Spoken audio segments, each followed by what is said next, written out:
সাগরদ্বীপ এবার সড়ক পথে মূল ভূখণ্ডের সঙ্গে মিলবে। তার কারণ মুড়িগঙ্গার উপর ব্রিজ তৈরির কাজ শুরু হচ্ছে।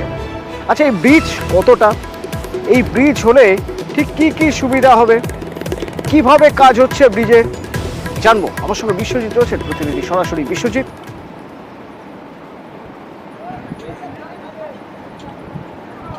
হ্যাঁ দেখো, এতদিন পরে কিন্তু সাগরবাসীর যে স্বপ্ন, সেই স্বপ্ন কিন্তু পূরণ হতে চলেছে। রাজ্য সরকার যে বাজেটের মধ্যে রেখেছিল যে মুড়িগঙ্গা ব্রিজ তৈরি করা হবে, ঠিক বা লোকসভা নির্বাচন হয়ে যাওয়ার পর তারপর এই মুহূর্তে কিন্তু যেটা দেখা যাচ্ছে যে এই যে মুড়িগঙ্গা ব্রিজ তার কিন্তু প্রস্তুতি শুরু করে দিয়েছে। অর্থাৎ এই ব্রিজটি, যেটা আমরা খবর পাচ্ছি, প্রায় 5 কিলোমিটার তার দৈর্ঘ্য হবে এবং তার দুই পাশে যে অ্যাপ্রোচ রোড, সেটা অ্যাপ্রোচ রোডের জন্য প্রায় লাগবে 12 একর জায়গা। এবং সেই জায়গা ফার্স্ট টাইম কিন্তু সেই জায়গার যে কোথা থেকে হবে, কাদের কাদের জায়গা পড়ছে, কাকদ্বীপের লট নাম্বার 8 এবং মুড়িগঙ্গার যে কচুবেড়িয়া রয়েছে সেখানে কিন্তু জায়গা নির্ধারণের কাজ চলছে।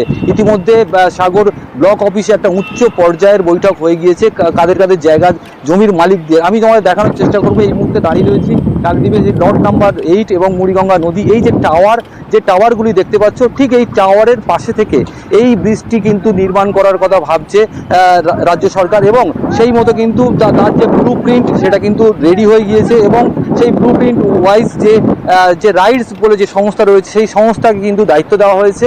এবং এই মুহূর্তে কিন্তু ব্লক প্রশাসনের তরফ থেকে এবং বিএলআরওদের নিয়ে একটা যে জমি, সেই জমি পরিমাপ করার কাজ চলছে। এবং সব কিছু ঠিকঠাক থাকলে তাহলে কিন্তু পুজোর আগেই কিন্তু শিলান্যাস হওয়ার সম্ভাবনা রয়েছে। অতনু, ধন্যবাদ।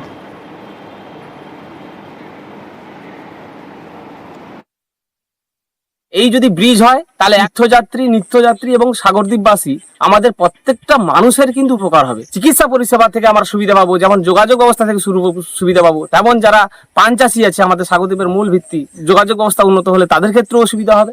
ব্রিজ হলে তো স্বপ্নের মতো আমরা কোনোদিন যেটা ভাবতে পারিনি। এই সাগরদ্বীপবাসী বহু কারণে আমরা উপকৃত। ব্রিজ হয় আমাদের জায়গারও যেরকম ভ্যালুয়েশন বাড়বে, অনেক অনেক গুণ সুবিধা, আমাদের স্বপ্নের প্রকল্প বললেও চলে। এই ব্রিজটা হলে আমাদের সাগরদ্বীপের মানুষের অনেক কিছু সুবিধা হবে। তো চিকিৎসা ব্যবস্থা অনেক উন্নত হবে, বাণিজ্যিক দিক থেকেও অনেকটা সাশ্রয় পাবো, পর্যটন দিক থেকে অনেকটা উন্নত হবে। সাগরদ্বীপের মানুষ লাভজনক দিক পাবে।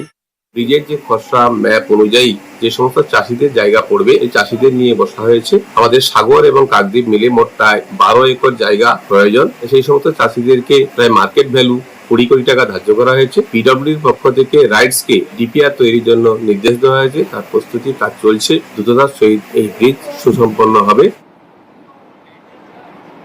জমির চরিত্র নষ্ট করাটাই বোধহয় স্বভাব হয়ে গিয়েছে কিছু মানুষের। অর্থাৎ জলা জমিকে যে করেই হোক বাস্তু জমিতে রূপান্তর করতে হবে, সেই জমি থেকে মুনাফা লুটতে হবে। পানিহাটিতে পুকুর মাটি দিয়ে ভরাট করার অভিযোগ। আমার সঙ্গে রয়েছেন আমার প্রতিনিধি সুবীর থেকে একটু জানতে চাইবো, সুবীর, কারা করছে পুকুর ভরাট? দেখো অতনুদা, পানিহাটি পৌরসভার 34 নম্বর ওয়ার্ড, সেখানে ইটখোলা বলে একটি বহু প্রাচীন পুকুর, জলাশয় পুকুর রয়েছে। সেই পুকুরের অংশ, জমির অংশ এবং সেই জায়গা থেকে জলা জায়গা, সেই জায়গা দখলের অভিযোগ এবং সেখানে ভরাটের অভিযোগ উঠেছে স্থানীয় ব্যবসায়ীদের বিরুদ্ধে। এবং সেই জায়গা থেকে অভিযোগ পাওয়ার পরে কিন্তু ভূমি সংস্কার দপ্তর থেকে কিন্তু পানিহাটি পৌরসভাকে চিঠি দিয়ে এই গোটা ঘটনা তদন্ত করার জন্য কিন্তু বলা হয়েছে। কিন্তু এখনো পর্যন্ত পৌরসভার তরফ থেকে কিন্তু কোনো রকম কোনো তদন্ত এখনো পর্যন্ত শুরু করা হয়নি। এবং এই প্রায় 60 কাঠা পুকুর, এটা কিন্তু একদম জবরদখল ভাবে কিন্তু এটা কিন্তু দখল করা হচ্ছে। এবং এই নিয়ে কিন্তু যারা এলাকার স্থানীয় বাসিন্দারা, তারাও কিন্তু যথেষ্ট ভয়ের মধ্যে আছেন। তারাও কিন্তু ভয়ে কিছু মুখ খুলতে পারছেন না। কিন্তু পৌরসভার যিনি উপপ্রধান রয়েছেন সুভাষ চক্রবর্তী, তিনি বলেছেন কিন্তু এগুলো কোনো রকম সঙ্গে থাকো, যার বিরুদ্ধে অভিযোগ, যে ব্যবসায়ীর বিরুদ্ধে, তাকে স্থানীয় মানুষ ভয় পাচ্ছেন। তার মানে নিশ্চয়ই তিনি প্রভাবশালী কেউ। তার বক্তব্য একবার শোনা যাক। যেটা অভিযোগ এসছে সম্পূর্ণই এটা মিথ্যা কথা। কেন, আমি এখান থেকে যে 4 কাঠা নিয়ে যে পুকুরটা করেছি, পুকুর আমার পুকুরই আছে, যেটা চারিদিকে একদম জঙ্গল নলবন হয়েছিল, আমি সেটাকে পরিষ্কার করে অলরেডি আমি রেজিস্ট্রি করে নিয়েছি জিনিসটা। আমার নামে পর্চা আছে, আমার নামে মিউনিসিপ্যালিটির যে ট্যাক্স, সেই ট্যাক্সের বিল পর্যন্ত আছে। এখানে কোনো দখলের কোনো ব্যাপার নেই। যিনি প্রোপাইটার, যে অরিজিনাল যিনি প্রোপাইটার, তার থেকেই আমি নিয়েছি, ল্যান্ডলর্ডের থেকে। কিন্তু এখানে যেটা অভিযোগ এসছে যে আমি দখলের কোনো প্রশ্নই আসে না। আর প্রথমত আমি ভরাট এখানে করিনি, সেটা প্রয়োজনে আপনি ছবি তুলে নেন। এখানে রীতিমতো আমি যেটুক জঙ্গল যা হয়েছিল, নলবন ঘাসবন পরিষ্কার করে আমি উইথ পারমিশন নিয়ে আমি এটা একটা মাছ চাষ করছি। সুবীর তো রীতিমতো বুক ঠুকে বলছেন তিনি পুকুর ভরাট করেননি, তাহলে ভরাট করলো কে? ভরাট করতে তো তুমি তো দেখেছো ভরাট রয়েছে বেশ কিছুটা জায়গা। অতনুদা এখানেই প্রশ্ন, তিনি কিন্তু নিজে মুখে স্বীকার করছেন যে জলা জায়গার অংশ তিনি কিনেছেন, এবং জলা জায়গা কিন্তু কেউ কাউকে বিক্রি করতে পারে না বা কেউ কারো থেকে কিনতে পারে না। জলা জায়গা তিনি 4 কাঠা জলা জায়গা তিনি কিনেছেন এবং তিনি সেই জায়গা থেকে বাউন্ডারি দিয়ে সেটা দখল করে রেখেছেন। পাশাপাশি এটাও যেখানে পুকুরটা রয়েছে সেখানেও কিন্তু বেশ কিছুটা অংশ মাটি ফেলে ভরাট করা হয়েছে, সেই ছবিও আমাদের ধরা পড়েছে। অর্থাৎ এই যে ঘটনা, অর্থাৎ এই টোটাল জায়গা, অর্থাৎ এই পুকুরটির চারিদিকে কিন্তু জনবসতি গড়ে উঠেছে।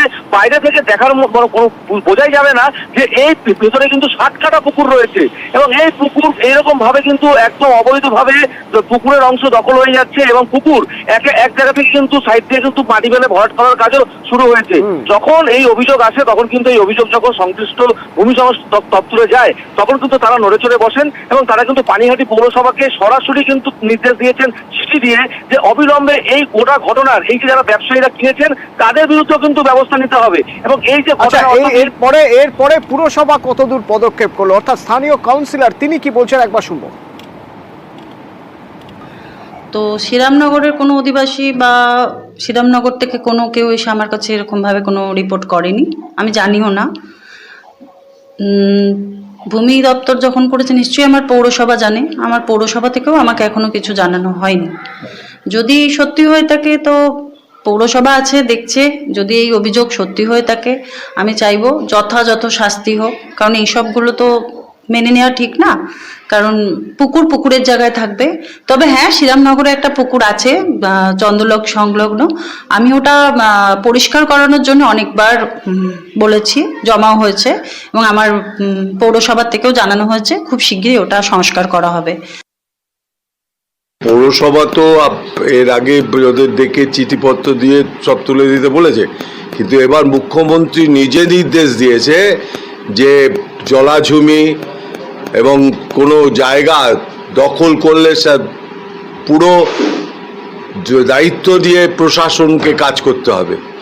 আমরা পরিষ্কারভাবে জানিয়ে দিচ্ছি যে যদি এই কোনো রকম কেউ পুকুর ভরাট বা জমি দখল করে থাকেন এখনই ছেড়ে দিয়ে যান, নাহলে বিরাট প্রশাসনিক যে মমতা বন্দ্যোপাধ্যায় বলেছে তার স্টেপ কিন্তু নেওয়া হবে। ফাঁসি দেওয়ায় এক মহিলার স্বামী মারা যাওয়া